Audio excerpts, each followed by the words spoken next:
There is a lot of irony in the Black experience of oppression.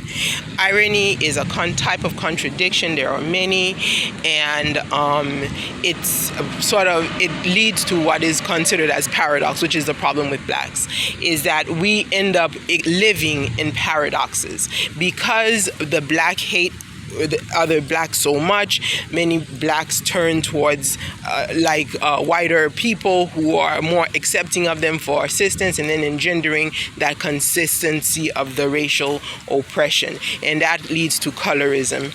All right, colorism I discovered in 2007. It did not exist at the time. It had existed back in 2019.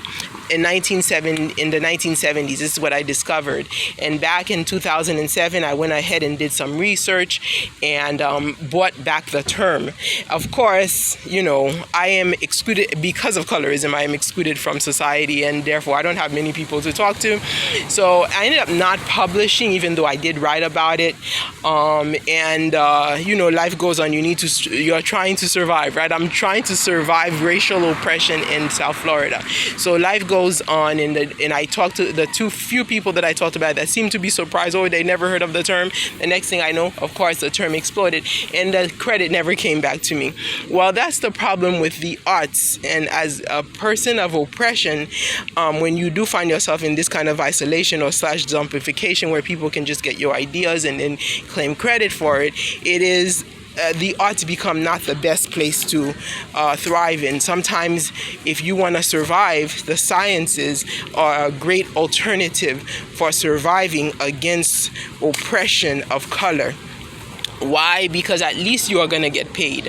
Even if somebody's going to take your ideas and run with it, but you do have the respect that you can establish for yourself as a scientist, and through monetary means and so on. But with the arts, they can take it, they can twist it. Art is very malleable. Okay, they can. The interesting thing about people stealing your ideas is that then it falls within the hands of your very oppressors, and then they mock your idea. Okay, it's like, for example, my whole thing with colorism is my own life experiences within the Haitian community, and the next thing I know, the very same color of people who had privilege over me are now taking this for themselves.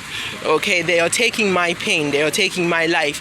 And the funny thing is, these are people of privilege, people who had it all.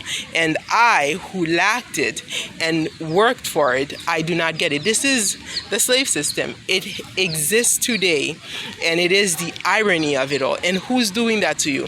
The Blacks. By the way, I want to give credit to Go Black to Africa, because he is doing a marvelous job at diverting his theme into the problems within the Black community, because he started out with white, Blacks versus white, and I do notice that Go Black is finally awakening to the problem that I have been confronting, that I've been writing about and struggling against, which is colorism.